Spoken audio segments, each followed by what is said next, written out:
Hello, my name is Charlie Lalonde, and I'm going to talk to you guys today about the flipped classroom. So let's get started. My research question was, what effect does the flipped classroom model have on student achievement, motivation, and perceptions in an 8th grade algebra classroom? So I teach 8th grade algebra, which is an honors course at Western Middle School.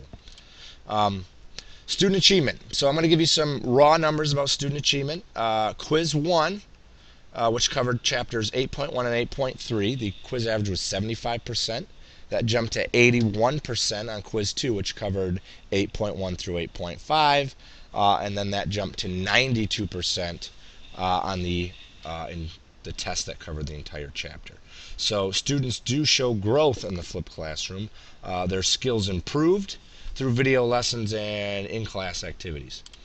Other data on student achievement. So I've given the same test now for the past 3 years.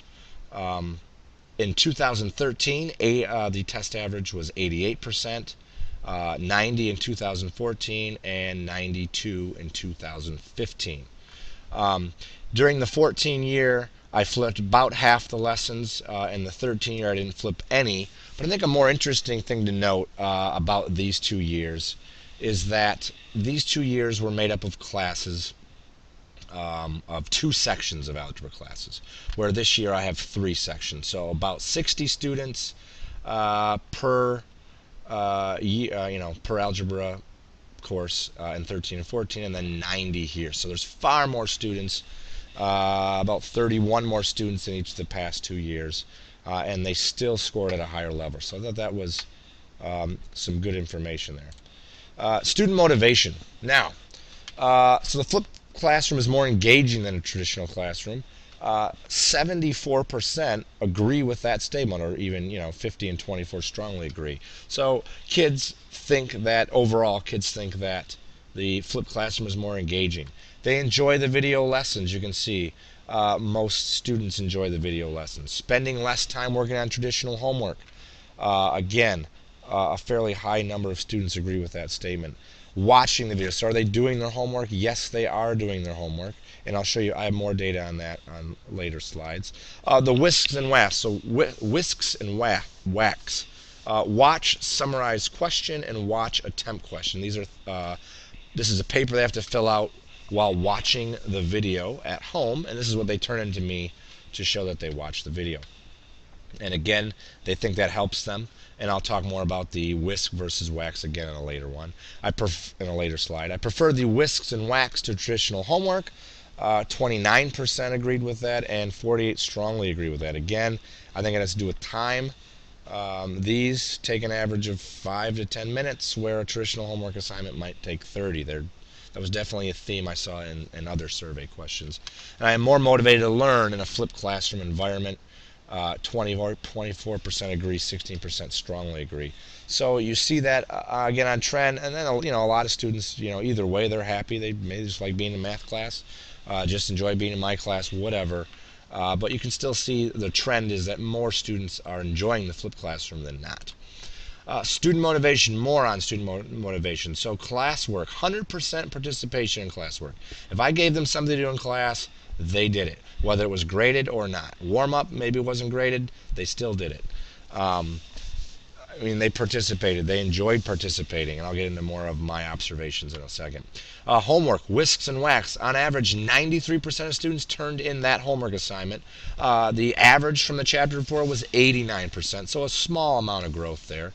I had a lot of kids that do homework regardless, but I'm picking up some of those fringe kind of kids during this flipped classroom activity.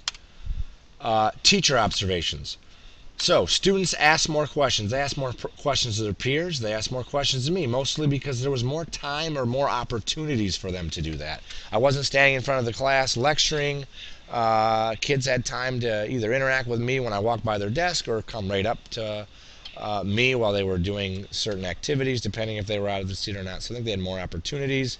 Better understanding common mistakes and missed problems. So they would see common mistakes with their partner. We would see as a class problems that we were missing on these activities, whether it was a whiteboard activity or, again, around the room review. Not only did they have a better understanding, I had a better understanding. I felt like I was getting quality data you know, throughout every lesson every day. Like, I got a ton of data on what my students could handle and couldn't handle, where I needed to pick up the slack towards the end of the hour, and I really thought that was powerful for me as well. Definitely a more relaxed atmosphere. There's less structure in a class day in a flipped classroom.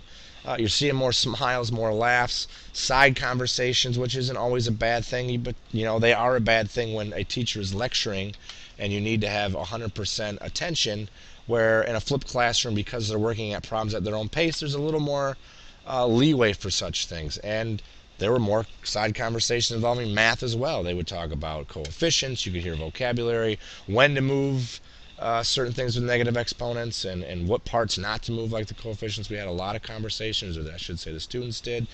Less pressure because it's a more laid-back atmosphere. Again, things that I noticed from the student motivation side and teacher observations. So perceptions, this was heavily based off of the write-in fill-in questions on the survey. And there were some themes that popped up. One of them was more opportunities to learn. So homework was shorter, there was less of it. Students were telling me they had just more time to really interact with a few problems instead of lightly interacting with lots of problems. I thought that was helpful.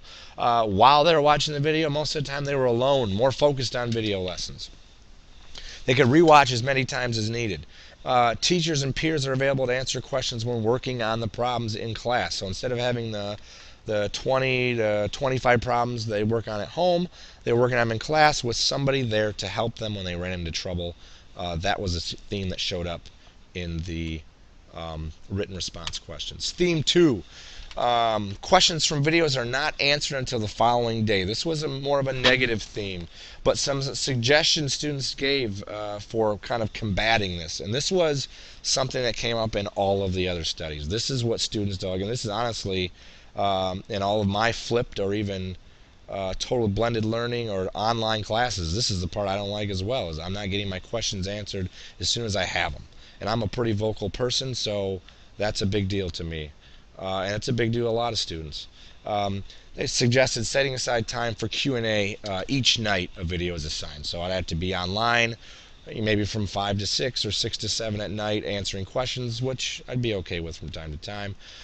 More time in class to answer questions. So spending a little more time in the opener to either give them more questions or answer more questions. Oftentimes, I would try to get into the activity as quickly as possible, because from my point of view, before I read these responses, I was thinking getting them in, getting their practice so I could get the data I needed. And they wanted a little more time with that. And this kind of goes along similar theme, more practice problems. So WISC versus WAC. Students don't like the WISC nearly as much. The S summary requires them to write. A lot of them fight that, especially in math class. They really seem to appreciate the WAC more.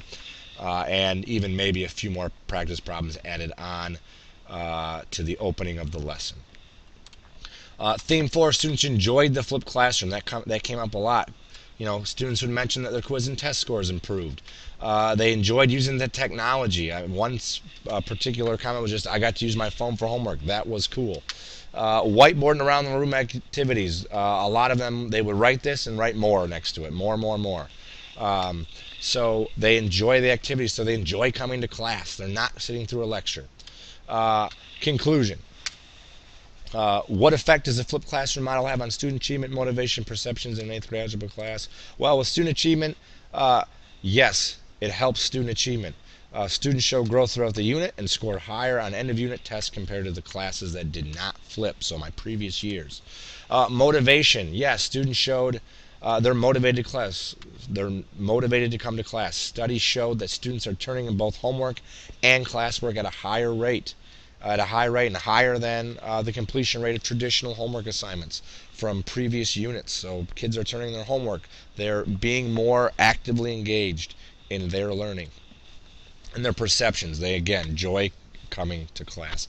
They're not sitting through a lecture. They're getting to participate in activities that require them to work in groups, that require them to move around the room, to get up from their seats. They find that fun. They find that engaging.